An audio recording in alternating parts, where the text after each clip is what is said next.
کبھی کسی کے گیٹ اپ کو دیکھ کے انسان متاثر ہوتا ہے، واہ واہ واہ واہ کیا نورانی چہرہ ہے، کبھی کسی کے جذباتی بیانات سے متاثر ہوتا ہے، نعروں سے۔ ہمارے ہاں عمل کو نہیں دیکھا جاتا، باتوں کو دیکھا جاتا ہے، نعرے۔ کام کیا کر کے دکھایا حضرت جی نے، وہ زیرو۔ نعرے بہت، کام نہیں دیکھا جاتا کہ کام بھی کچھ ہوا ہے کہ نہیں ہوا۔ تو نعرے بازی، جو عشق مصطفیٰ میں زیادہ جذباتی تقریریں کر رہا ہے، چاہے وہ لوگوں کو بدعتوں میں ڈال رہا ہو، سنت کے راستوں سے ہٹا رہا ہو، اس کو نہیں دیکھا جاتا۔ اس لیے سب سے پہلے کس چیز کو فوکس کرنا ہے میرے بھائی؟ عمل کو، عمل۔ میں نے پہلے بھی یہ بات عرض کی تھی، آج کل ایک بہت بڑی بدعت کیا ہے کہ علماء کو الگ سے دفنایا جاتا ہے کسی الگ جگہ پہ۔ بھئی یہ جو عام قبرستان میں جو عام مسلمان ہیں، یہ کیا مریخ سے آئی ہوئی مخلوق ہیں؟ یہ کوئی اور مخلوق ہیں؟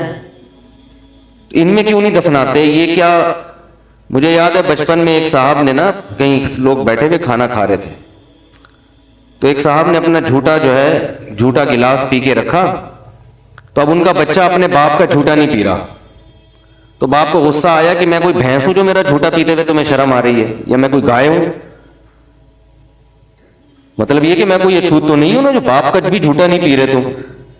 تو جیسے یہ ابا کی توہین ہے، بیٹا نہیں پی رہا، تو اسی طرح یہ عام مسلمانوں کی توہین ہے ایک قسم کی، کہ عام لوگوں کو الگ قبرستان میں دفن کیا جائے اور جو خصوصی پروٹوکول والوں کو الگ جگہ پہ دفن کیا جائے۔ جو نیک لوگ ہوتے ہیں ان کی خواہش یہ ہوتی ہے کہ ہمیں عام مسلمانوں کے قبرستان میں ہی دفن کیا جائے، تاکہ جو اللہ کی رحمتیں ان عام مسلمانوں پر پڑ رہی ہیں وہی رحمتیں ہم پہ بھی ہوں۔ صرف پیغمبر کی یہ خاصیت ہے، صحیح حدیث ہے کہ کسی بھی پیغمبر کی جہاں موت واقع ہوتی ہے، پیغمبر کو وہیں دفن کیا جاتا ہے، اس جگہ سے ہٹایا نہیں جاتا۔ تبھی ہمارے نبی صلی اللہ علیہ وسلم کی جو قبر مبارک ہے، جہاں آپ کا انتقال ہوا امی عائشہ کے حجرے میں، وہیں دفن کیا گیا۔ پھر حضرت ابو بکر، حضرت عمر نے خواہش ظاہر کی کہ ہمیں نبی کے پہلو میں دفن کیا جائے، کیونکہ یہ دونوں نبی کے سب سے قریبی ساتھی تھے، اور اللہ ان کو مقام بھی دینا چاہتا تھا تاکہ جو درود و سلام کے نذرانے نبی صلی اللہ علیہ وسلم پہ پیش کیے جائیں، اسی کے ساتھ آپ دونوں پر بھی سلام کیا جائے، تو اللہ آپ کے مقام کو بڑھانا چاہتا تھا۔ اس کے بعد جتنے صحابہ ہیں سارے جنت البقیع میں دفن ہوئے ہیں، الگ سے ان کی کوئی الگ قبر نہیں بنائی گئی۔ حضرت عثمان کو دیکھ لیں، حضرت علی رضی اللہ تعالی عنہ ہیں، جتنے صحابہ عشرہ مبشرہ ہیں، الگ سے ان کے نہیں کہ بھئی یہ چونکہ زیادہ بڑا مقام تھا ان کی قبر وہاں بنے گی، باقیوں کی یہاں بنے گی۔ تو جو مرنے والا ہوتا ہے اس کی تو یہ چاہت اکثر نہیں ہوتی، لیکن بعد کے مریدین کیا کرتے ہیں، وہ اپنے مشائخ کو، اپنے پیروں کو پروٹوکول دینے کے لیے الگ دفن کرتے ہیں۔ تو یہ عمل اللہ کو خوش کرنے والا نہیں ہے، اور اس سے شرک اور بدعت بھی پھیلتی ہے، کیونکہ جب آپ دیکھیں گے کوئی الگ سے قبر ہے، الگ سے پروٹوکول ہے، تو جن کے مزاج میں شرک ہوتا ہے وہ پھر اس کے ساتھ الگ سے کچھ کرنا شروع کر دیتے ہیں۔ قبروں کے طواف بھی ہوتے ہیں، قبروں پہ سجدے بھی ہوتے ہیں، قبریں اونچی بھی بنائی جاتی ہیں۔ صحیح مسلم کی حدیث ہے، رسول اللہ صلی اللہ علیہ وسلم نے حضرت علی کو حکم دیا کہ مدینہ میں جا کے دیکھو کوئی بھی تصویر نظر آئے، یعنی جاندار کی، اس تصویر کو بھی مٹاؤ، اور کوئی قبر ایک بالش سے زیادہ اونچی ہے اس کو گرا دو۔ تو حضرت علی رضی اللہ تعالیٰ عنہ کو آپ صلی اللہ علیہ وسلم نے باقاعدہ اس کا حکم دیا۔ تو اس لیے میرے بھائی عقیدت میں اندھے ہو جانا اور شریعت کو چھوڑ دینا، اس سے اللہ بالکل بھی خوش نہیں ہوتا، اس سے پبلک بہت خوش ہوتی ہے۔ پبلک چلتی ہے نعروں کے پیچھے، پبلک کو جذبات سے ہٹ کے باتیں پسند ہی نہیں ہیں۔ اچھا پبلک کا جو مزاج ہے نا، ہم تو پبلک میں رہے ہیں، تقریریں بھی کی ہیں، بیانات بھی کیے ہیں، میں تو بیانات کر رہا ہوں جب میرا خیال ہے 13-14 سال کی عمر سے میں نے بیانات شروع کیے ہیں، بالکل یعنی بلوغت کی دہلیز پہ جب قدم رکھتا ہے نا، تو میرے والد صاحب چونکہ بیان کرتے تھے تو مجھے بھی وہ دے دیتے تھے بیان۔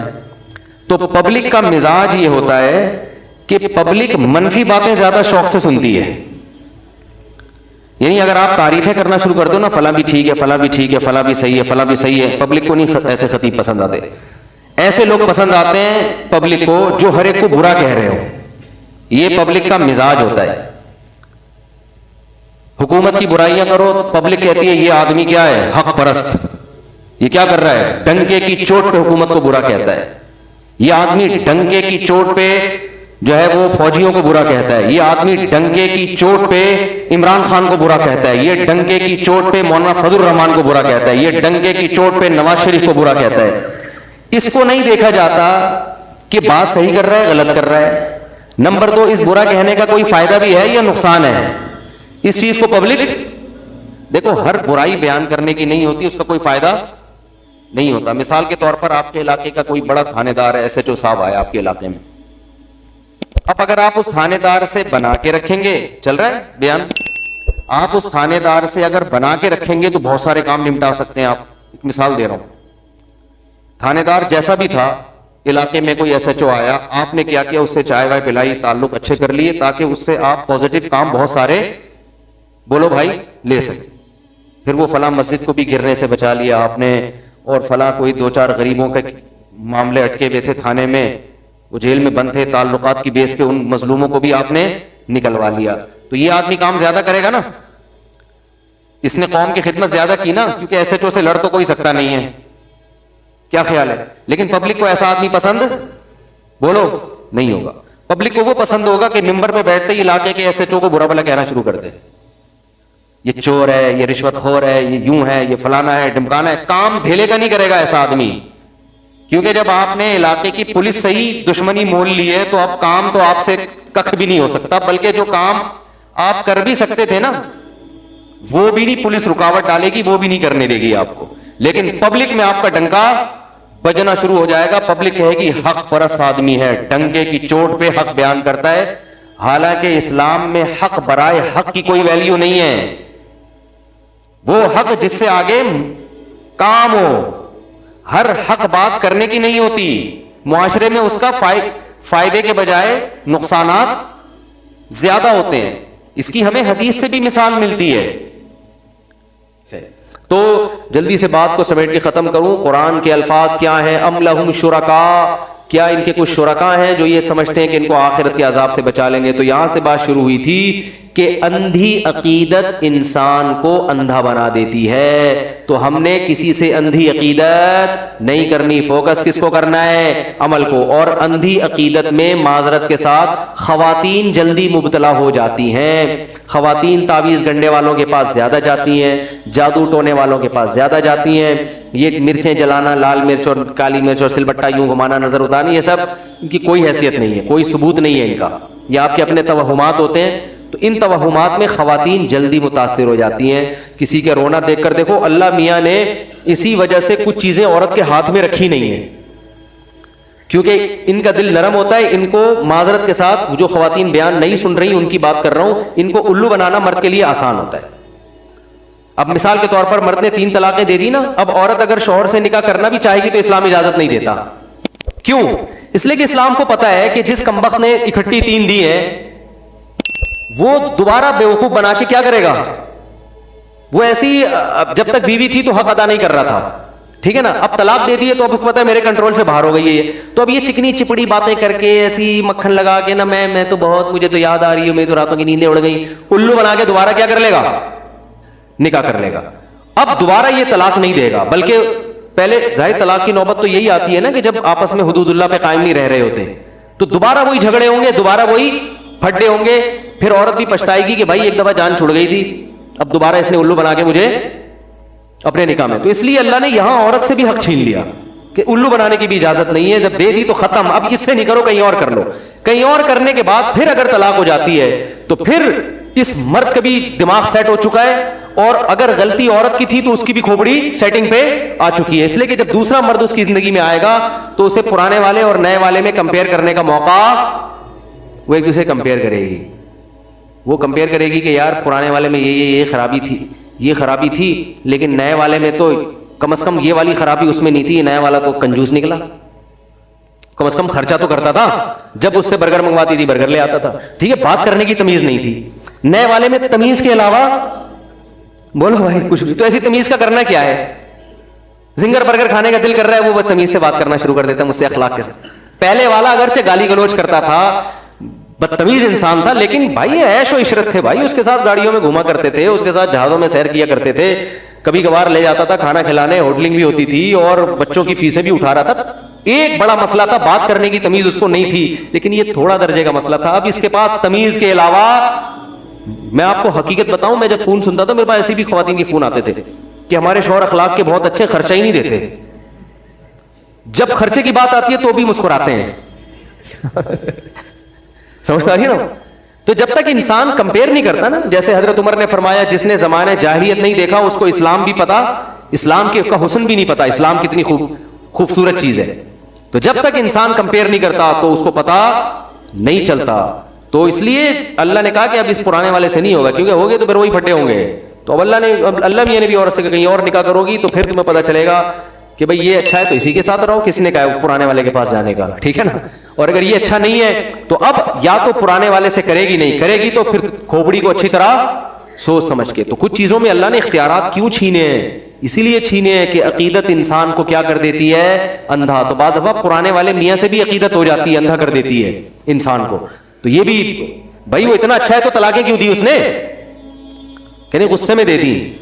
یہ واہ واہ واہ بھائی, غصے میں گولی مار دیتا بھائی, غصے میں تو پھر غصہ تو پاگل ہوتا ہے نا, غصے میں گولی مار دیتا. اب آپ قصاص نہیں لے رہے, آپ دیت نہیں لے رہے, آپ کہہ رہے ہیں یار کوئی بات نہیں بیچارے کو غصہ آ گیا تھا. تو یاد رکھو جیسے گولی کا فائر ریورس نہیں ہوتا, تو مسلمان کو پتا ہوتا ہے کہ طلاق کا لفظ بھی ریورس نہیں ہوتا. آج ایک بندہ آیا, آج ہی کی بات ہے, غصے میں 2 طلاقیں دی, نوجوان لڑکا, ینگ بالکل. تو وہ شکر ہے تیسری نہیں دی اس نے, تیسری میں پھر دھمکیاں دینے پر آ گیا. اس کو پتا نہیں تھا مسائل کا. تو جب میں نے اس کو بتایا نا کہ 2 ہو گئی ہیں, پھوٹ پھوٹ کے رونے لگا. مجھے اس پہ ترس آ رہا تھا, مجھے اس کا اندازہ تھا کہ یہ نہیں دینا چاہتا. تو غصے میں کیوں ایسا کام, میں نے اس کو بولا یار غصے میں کچھ بھی کر لو, اپنا سر پھاڑ دو بیلن سے, اس کا تو نہیں کہوں گا پھاڑ لو, تو کچھ بھی کر لو, ہر چیز کی تلافی ہو سکتی ہے. پھوڑا نکلے گا بیلن سے, جب سر پھٹے گا وہ مرم لگا کے وہ سکائی کر کے ہو جائے گا, واپس سیٹنگ پہ آ جائے گا, ٹھیک ہے نا. ہڈی بھی ٹوٹ کے جڑ جاتی ہے دوبارہ. تو اس لفظ میں اللہ نے ریورس گیئر نہیں رکھا, تو اس لیے نہیں نکالو یہ لفظ زبان سے, اپنی جانوں پہ رحم کرو. پھر فتوے لے آتے ہیں ادھر ادھر سے, کوئی اہل حدیث سے فتویٰ لے آتا ہے, کوئی کہاں سے فتویٰ لے آتا ہے, وہ فتووں سے بھی حلال نہیں ہوتی. تو بات یہ چل رہی تھی, بس ختم کرتا ہوں, جو اندھی عقیدت ہے انسان کو گمراہ کر دیتی ہے. تو میرے بھائی جس سے بھی عقیدت کر رہے ہو, کسی سے بیعت ہونے میں جلدی نہ کیا کرو. کسی بزرگ کا بیان ایک دفعہ سنا, بہت اچھا لگا, بیعت ہو گئے. او بھائی پہلے ان کی صحبت میں بیٹھو تھوڑے عرصے, ہو سکتا ہے یہی والا اچھا ہوا ہو, ٹھیک ہے نا. ہم جب چھوٹے بچے تھے نا, تبلیغی جماعت آئی ہمارے محلے میں, ایک بالکل دیہاتی سا بندہ تھا, بالکل سادہ, بیان اتنا اچھا کیا. میرے بہنوئی بھی یہاں بیٹھے ہوئے, ہمارے بچپن کے دوست ہیں, تو ان کو بھی وہ واقعہ پتا ہے. اتنا اچھا بیان کیا کہ ہم دونوں بڑے متاثر ہوئے. ہماری عمر اس وقت 17 سال ہوگی, 16 سال ہوگی. نے کہا یار دیہاتی ایک گنوار آدمی, بیان بڑا ٹائٹ کیا اس نے. تبلیغ بیان ہوتا ہے نا جماعت میں. اچھا ہم بڑے متاثر ہوئے. اگلے دن ہم بیٹھے, ان کا پھر بیان تھا, پورا وہی بیان دوبارہ. تیسرے دفعہ بیان سنا, وہ اصل میں رٹا ہوا تھا, انہوں نے کسی کا بیان سن کے رٹ لیا, وہی A to Z وہی. اب پہلا بیان سن کے ہم بیعت ہو جاتے ہیں کہ یار آپ کتنا زبردست, اللہ نے نالج آپ کو دی ہے, کیا خاندانی بیان, بیعت ہو جاتے. اگلی دفعہ پھر وہی, اگلی دفعہ پھر وہی. ہم کہتے ہیں بھائی یہ تو ٹیپ ریکارڈ سے یاد کر کے آیا بندہ. تو اس لیے کسی سے تعلق قائم کرنے سے پہلے ہمارے حضرت فرمایا کرتے تھے, شیخ کا انتخاب کوئی دیگ کے چاول کی طرح نہیں ہے کہ 2 چاول آپ نے چکھے اور پوری دیگ پہ حکم لگا دیا کہ بریانی تیار ہے, ٹھیک ہے نا. کسی سے عقیدت کرنے کے لیے, اس کو اپنا مقتدا رہبر بنانے کے لیے آپ کی ضروری ہے کہ کچھ عرصے اس کے بیانات مستقل سنے جائیں. سمجھ میں آ رہی ہے بات؟ اور اگر موقع ملتا ہے کوئی معاملات کرنے کا تو معاملہ کر کے بھی دیکھو. شیخ صاحب کو قرض دے کے دیکھ لو, اتنا کہ جو اگر لے کے بھاگ جائیں تو افورڈ کر سکو آپ. دیکھو ٹائم پہ واپس کر رہے ہیں کہ نہیں کر رہے. اگر واپس ہی نہیں کرتے اس کا مطلب یہ خود ہی معاملات میں سیدھے نہیں ہیں. آپ کو کیا انسان بنائیں گے بھائی, ٹھیک ہے نا. نماز ہے اور بہت سارے معاملات ہیں. تو مسلمان بے وقوف نہیں ہوتا, نہ اسے بے وقوف بنانا آسان کام ہوتا ہے. مسلمان کی کھوپڑی بہت تیز ہوتی ہے. قرآن بار بار کہتا ہے ان فی ذلک لآیات لأولی الالباب, اہل عقل کے لیے اس میں نشانی ہے, عقل والوں کے لیے. تو پتہ چلا کہ قرآن تو ہے ہی عقل والوں کے لیے. جن کی کھوپڑی کام نہیں کر رہی ان پہ قرآن تو ان کو لفٹ ہی نہیں کراتا. تو ان کی کھوپڑی کام کر رہی ہے, بیدار مغزی کے ساتھ چلتے ہیں, زندگی گزارتے ہیں, ان سے قرآن. اور لوگوں کی اکثریت سے متاثر مت ہو. پبلک کی کثرت دیکھ کے اتنے جھمگٹا, پبلک جمع کرنا سب سے آسان کام ہے دنیا میں. پبلک ایسے بھی جمع ہوتی ہے, بس یہ واقعہ سنا کے بیان ختم کرتا ہوں. ہم جب اسکول میں پڑھا کرتے تھے, پبلک جمع کیسے ہوتی ہے؟ پبلک کو دیکھ کے جمع ہو جاتی ہے. بعض اتنے لوگ ہیں تو چلو یہ بندہ بہت اچھا ہے, ہم بھی آ جاتے ہیں.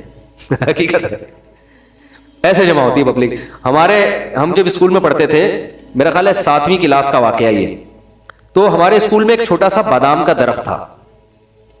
ایک دن کیا ہوا, اس بادام کے درخت کے نیچے کوئی چھوٹی سی رسی پڑی ہوئی تھی. ایک لڑکا وہاں جا کے کھڑا ہو گیا نا, وہ ناٹک کر رہا تھا یا حقیقت میں واللہ والا, وہ کھڑا ہو گیا دیکھ رہا ہے یہ کیا ہے, وہ سانپ تو نہیں ہے. حالانکہ وہ سانپ وہاں کہاں سے آ گیا, کوئی جنگل میں تھوڑی تھا اسکول. ایسے ہی رسی پڑی ہوئی, دیکھ رہا ہے سانپ تو نہیں ہے. 2-4 لڑکے اور بلا لیے. اب وہ ان کو بھی روک کے رکھا, تھوڑا کھڑے رہو نا. اب طلبہ جمع ہونا, اب پبلک کو دیکھ کے آ رہی ہے. او بھائی اتنا رش, ہم بھی جا رہے ہیں یار, یہ ہے کیا؟ ہم بھی جا رہے ہیں دیکھنے کے لیے, یار کچھ تو ہے جو اتنے لوگ ہیں. وہاں جا کے دیکھا کچھ بھی نہیں ہے. اب جب بچوں میں شرارت ہوتی ہے تو ہم نے کہا جب ہمیں ٹوپی کرائی ہے تو ہم بھی بعد والوں کو کیا کرائیں. پھر بچے تو کراتے ہیں نا ٹوپیاں, کہ بھائی وہ جھوٹ تو نہیں بولتے تھے ہم الحمدللہ. ابے بھائی دیکھ لو جا کے, ایسے گھما کے نا, دیکھ لو. ہم نے کہا اسکول کی شرارتیں بڑی ٹائٹ ہوتی تھیں. اسکول میں ہم جب صبح لائن میں کھڑے ہوتے تھے نا, اب صبح جب پرے کا ٹائم ہوتا ہے نا تمام اسکولوں میں, تو لائن میں کھڑے ہوئے ہیں تو ایسے ہی کسی کے پیچھے سے کان میں نا ایسے مارا. وہ غصے میں دیکھتا ہوتا آگے پارسل کر دے. اس کو کیا بولتے ہیں, جیسے کوئی ٹینشن ہو رہی ہے آگے پارسل کر, وہ پھر آگے مار دیتا تھا. وہ غصے میں دیکھتا تھا کیوں مارا کرے, آگے پارسل کر. ٹھیک ہے نا, یعنی تو ٹینشن ہو رہی ہے تو آگے پارسل کر دے نا. تو یہ اسکول کی شرارتیں ہوتی ہیں. اب تو بچوں نے شرارتیں بھی, برگر ٹائپ کے بچے آ رہے ہیں یار, نہ شرارتیں بھی نہیں کرتے. ہم تو نماز میں بھی جب چھوٹے بچے تھے, تراویح میں اتنی شرارتیں ہوتی تھیں, کھیل رہے ہوتے تھے. جیسے ہی سلام پھیرنے کا ٹائم ہوتا ہے ایسے نیک صوفی بن کے اتحیات میں آ کے بیٹھ جاتے تھے. بچوں پہ یہ شرارتیں اچھی لگتی ہیں, سمجھ رہے ہو. تو ٹھیک ہے, مسجد کی انتظامیہ کو چاہیے کنٹرول کرے بچوں کو, لیکن بچہ تو انہی شرارتوں کے ساتھ ہی اچھا لگتا ہے بھائی. اس کو اتنی, ہم تو ایسے کرتے تھے, ایسے تمیز سے آ کے نا بیٹھ جاتے جیسے سب سے خشوع و خضوع سے ہم نے ہی نماز پڑھی ہے. اب وہ پیچھے پتہ ہی نہیں چل رہا ہوتا تھا نمازیوں کو کہ ان میں شرارت کس نے کی ہے. اب وہ بیچارہ اس کا اپنا مزہ ہے, ٹھیک ہے, کنفیوژن میں ڈالنے کا. حکیم الامہ مولانا شرف علی تھانوی رحمہ اللہ تعالیٰ کو کسی نے اپنا بچہ لے جا کے پکڑا دیا, گود میں بٹھا دیا. اب وہ بچہ آرام, اس کو اتنا ڈرا دیا اس نے کہ یہ بڑے بزرگ ہیں, آرام سے بچہ ڈر گیا. حکیم الامہ نے تھوڑی دیر میں کہا یہ کوئی بچہ ہے, تو بچے تو وہ ہوتے ہیں تو شرارت کریں, داڑھی پکڑ کے کھینچیں, ادھر سے ٹوپی پکڑ کے اتاریں. بچوں پہ یہی شرارتیں اچھی